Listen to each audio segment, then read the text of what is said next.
Few things make beginning therapists more uncomfortable than silence. A client finishes speaking, the room becomes quiet. A few seconds pass, then a few more. Almost immediately, something starts happening inside the therapist's mind. Maybe I should ask another question.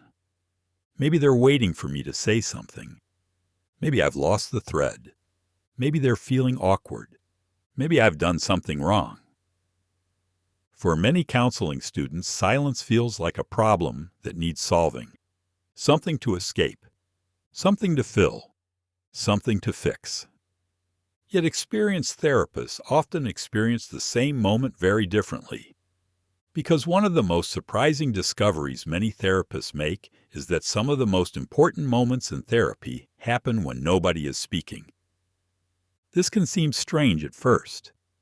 After all, therapy is often imagined as a conversation. Questions, answers, reflections, insights. Words moving back and forth between two people. If therapy were simply about exchanging information, silence would have very little value. But therapy is not primarily about information. It is about awareness, meaning, emotion, relationship.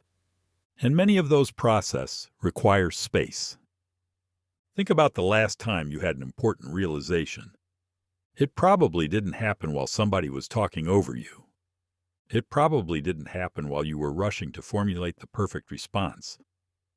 It may have emerged during a pause, a moment when something settled, a moment when your mind had enough room to notice something that had been there all along. This is one reason experienced therapists often become less afraid of silence. They begin to recognize that silence is not always empty. Sometimes silence is where the work is happening. Interestingly, many beginning therapists worry that silence signals failure. They assume that if a client stops talking, the session has somehow stalled. The therapist feels responsible for getting things moving again. This makes sense. Most people spend their lives learning that silence in conversation is uncomfortable. Socially, we are often taught to fill gaps quickly. Long pauses can feel awkward. A pause at a dinner table. A pause during a meeting. A pause during a first date. Many people experience an urge to fill the space. Therapy introduces a very different possibility. What if the silence isn't a problem? What if the silence is information? What if the silence is part of the process? This shift changes everything. Because experienced therapists eventually learn that silence often tells a story. Sometimes a client stops talking because they are thinking. Sometimes because they are feeling. Sometimes because they are remembering. Sometimes because they have reached the edge of something important. A therapist who rushes to fill every pause may accidentally interrupt processes that are already unfolding. Imagine a client says, "I don't think I've ever told anyone that before." Then they stop speaking. The room becomes quiet. An inexperienced therapist may immediately ask another question. What happened next? How does that make you feel? Can you tell me more? The intention is usually good. The therapist wants to be helpful.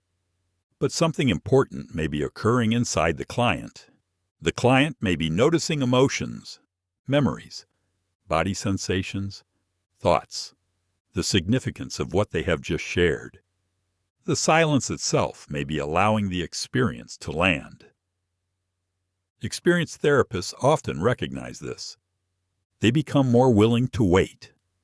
Not because they are disengaged, not because they are withholding support, but because they trust that something meaningful may already be happening. This is one of the biggest misconceptions about therapeutic silence. Many people imagine silence as doing nothing. Yet therapeutic silence is often highly active. The therapist is paying attention, observing, listening, remaining emotionally present, noticing subtle shifts, watching facial expressions, breathing patterns, changes in posture, changes in energy. The absence of words does not mean the absence of communication. In fact, Some of the richest communication in therapy happens without language. Human beings communicate constantly, through eye contact, through tone, through movement, through tension, through pauses, through emotional presence. Therapists eventually learn that listening involves much more than hearing words. They learn to listen to what is happening underneath the words. Silence often provides access to that deeper layer. This becomes particularly important when emotions are involved. Strong emotions rarely unfold in neat, orderly sentences. People often pause when they encounter sadness, fear, grief, shame, longing, vulnerability. The mind sometimes needs time to catch up with what the heart already knows. A therapist who immediately fills the space may accidentally pull a person away from that process. This does not mean all silence is therapeutic. There is an important distinction between awkward silence and therapeutic silence. Awkward silence often feels disconnected. Two people become uncertain. Both wonder what is happening. Neither feels grounded. Therapeutic silence feels different. Even though no words are being spoken, the relationship remains present. The therapist communicates, "Take your time. I'm still here. There's no rush. We don't need to force this. You can stay with whatever you're experiencing." This difference may appear subtle from the outside. For the client, it can feel profound, because many people have never experienced this kind of space before. They have experienced interruptions, advice, corrections, judgments, attempts to fix, attempts to reassure, attempts to change the subject. What they have rarely experienced is somebody remaining present without trying to take the experience away. In many ways, silence can communicate acceptance. Not acceptance in the sense of approval. Acceptance in the sense of allowing experience to exist. This becomes particularly important when working with shame. Shame often struggles to survive in the presence of understanding. Yet shame also fears exposure. Many people who feel shame speak cautiously, indirectly. They circle around difficult topics. They hint. They minimize. They hesitate.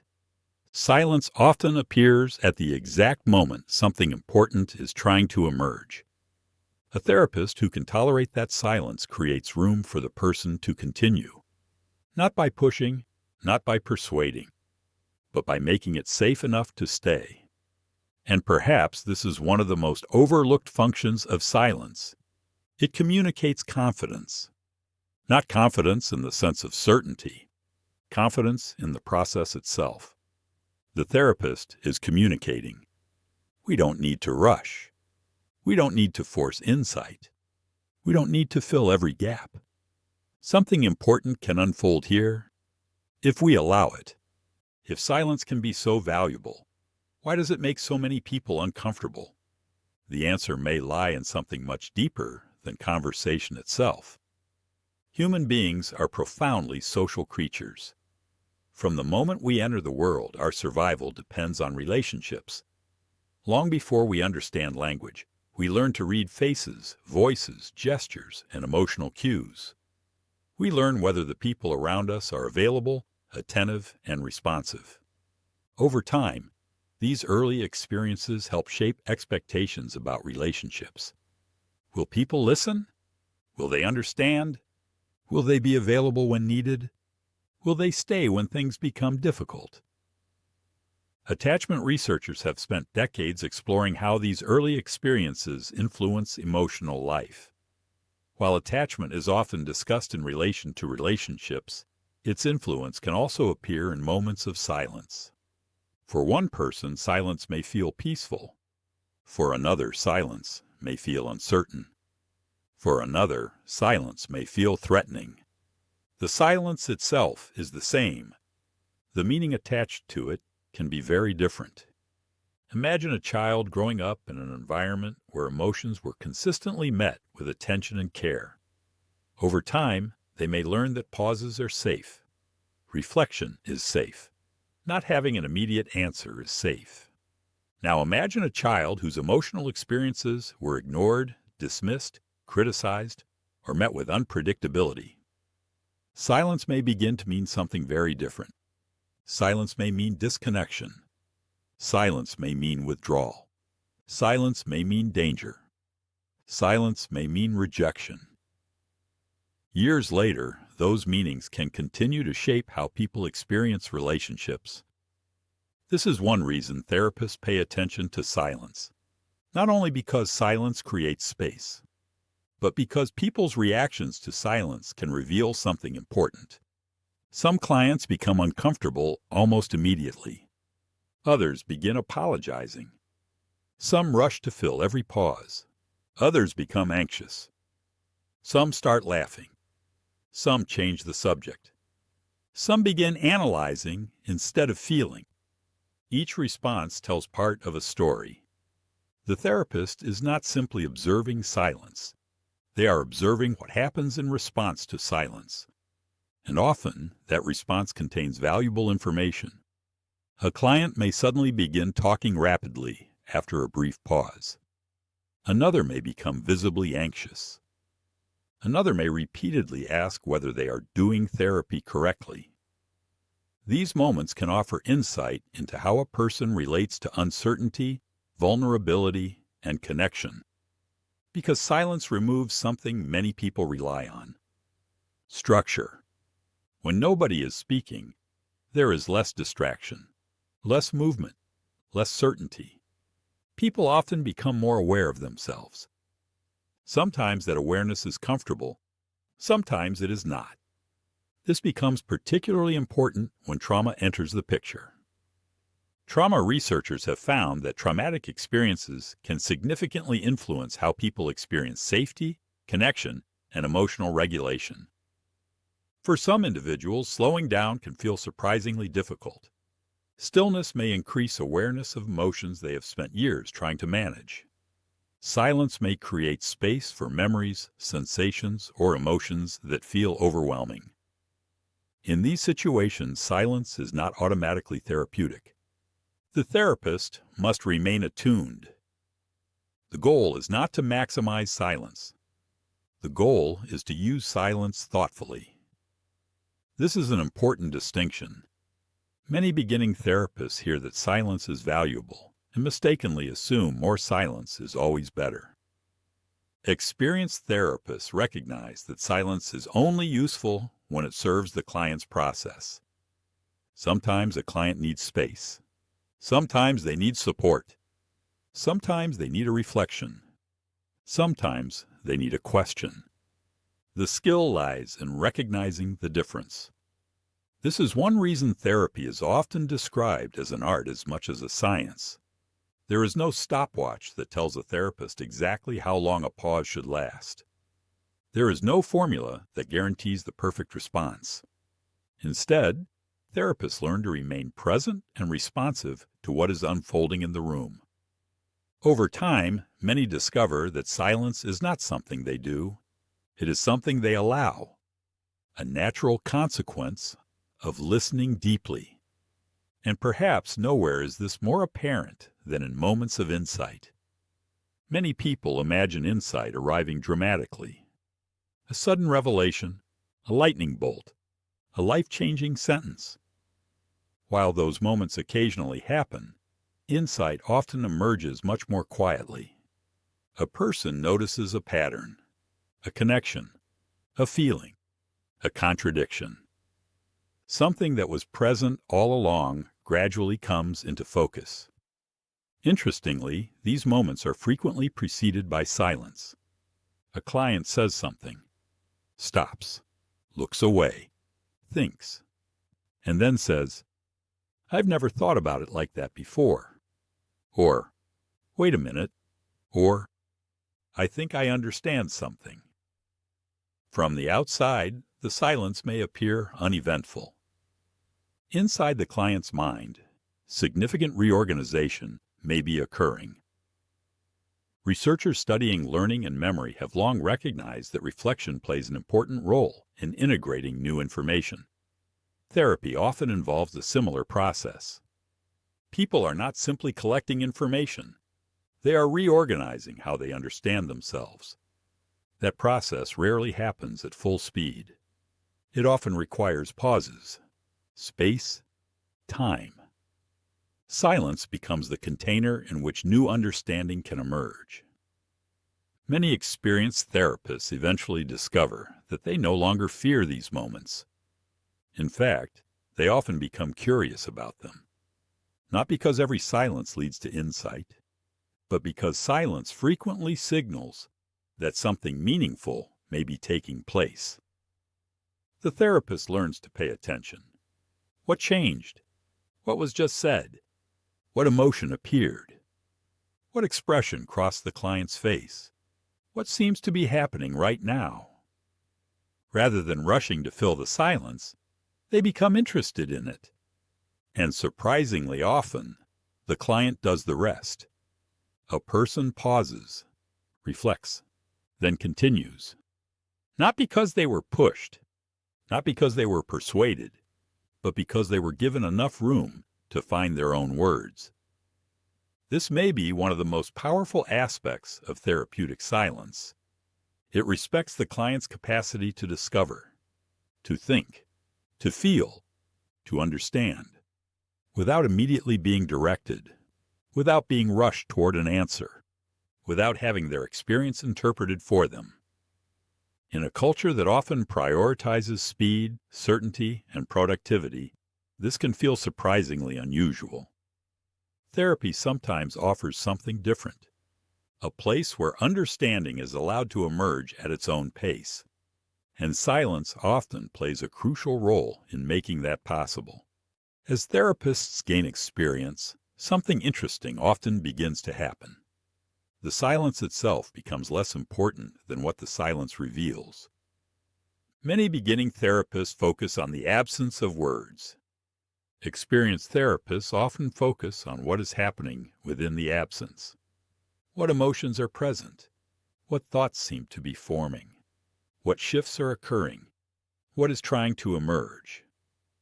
The pause becomes information, not something to escape, something to understand.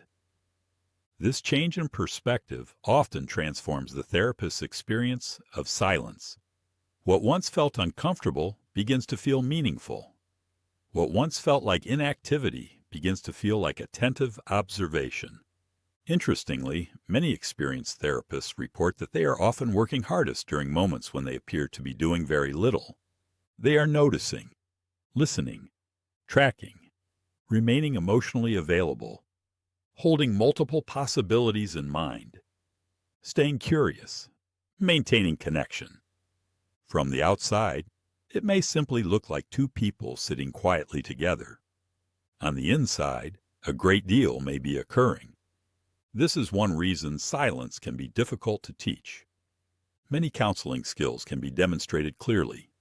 Questions can be modeled. Reflections can be practiced. Communication techniques can be explained. Silence is different because silence is not merely a technique. It is often an expression of trust. Trust in the client's capacity to think. Trust in the client's capacity to feel. Trust in the process of reflection. Trust that meaningful experiences do not always need to be hurried. Perhaps this is why some of the most powerful silences in therapy are not planned. They emerge naturally. A client reaches an important realization. A difficult memory surfaces. An emotion becomes visible. Words stop. The moment simply needs room. And sometimes the most helpful thing a therapist can do is allow that room to exist. Of course, silence is not always comfortable. Even experienced therapists occasionally feel the urge to fill it. They remain human. They experience uncertainty. They sometimes wonder what is happening. The difference is that they have learned not to automatically react to that discomfort. Instead, they become curious about it. What is making this silence feel uncomfortable? Is it the client's experience or my own? This question can be surprisingly important Because sometimes the urge to speak comes from the therapist's anxiety rather than the client's needs. A therapist may feel pressure to appear competent, to be helpful, to have something useful to say. Yet therapy is not a performance. Clients rarely benefit from therapists trying to prove how knowledgeable they are. They benefit from therapists being present, attentive, curious, authentic. Silence can support that authenticity. It creates opportunities for therapists to respond thoughtfully rather than automatically, to listen rather than simply wait for their turn to speak. This distinction matters. Many people believe listening means remaining quiet while another person talks. But genuine listening is something deeper. Listening involves curiosity, attention, openness, a willingness to be influenced by what is being heard. It involves setting aside assumptions long enough to encounter another person's experience as it is. Therapeutic silence often strengthens this kind of listening. It slows the conversation down. It creates space between stimulus and response. It allows understanding to deepen. And perhaps this points toward a broader lesson that extends far beyond therapy. Most people spend much of their lives being spoken to, advised, corrected, persuaded, informed, evaluated. Far fewer people experience being deeply listened to, not because others are uncaring, but because genuine listening is surprisingly difficult. It requires patience, humility, attention, and often silence. When people describe meaningful conversations, they rarely focus only on what was said. They often describe how they felt. They felt heard, seen, understood, accepted. Many of those experiences were supported by moments of quiet, moments where somebody resisted the urge to interrupt, moments where somebody remained present, moments where somebody communicated, without words, that there was enough time, enough space, enough safety. This may be one reason silence can feel so powerful. It communicates something words sometimes struggle to convey. It communicates that another person's experience matters enough not to be rushed. For individuals who have spent years feeling unheard, this can be transformative. A person enters therapy believing they need to have the right answer, the right explanation, the right story. Gradually, they discover something different. They discover that they can pause, reflect, feel, think, and still remain connected. The silence does not destroy the relationship. The silence becomes part of the relationship. Over time, this can create a very different experience of themselves. Instead of constantly searching for the next thing to say, they become more capable of noticing what is already present. Instead of immediately escaping difficult emotions, they become more capable of staying with them. Instead of rushing towards certainty, they become more comfortable with curiosity. And this may be one of the deepest purposes of therapeutic silence. Not simply creating quiet, creating space, space for reflection, space for emotion, space for awareness, space for understanding, space for change. Because meaningful change rarely happens through pressure alone. It often emerges through attention, understanding, and time. Silence offers all three. So perhaps the next time a conversation becomes quiet, it may be worth considering a different possibility. Maybe the silence is not empty. Maybe it is not awkward. Maybe it is not a problem waiting to be solved. Maybe something important is happening. Maybe someone is thinking. Maybe someone is feeling. Maybe someone is understanding themselves in a way they couldn't a moment earlier. And maybe the silence itself is helping make that possible. Many beginning therapists spend years learning how to ask better questions. Experienced therapists eventually discover another skill that can be just as important: knowing when not to ask one. Because sometimes the next breakthrough does not arrive through another question. Sometimes it arrives in the space that follows. And in our next video, we'll explore a closely related idea. Because silence is only one part of deep listening. The real question is this: what is the difference between truly listening to another person and simply waiting for your turn to talk? I'll see you there.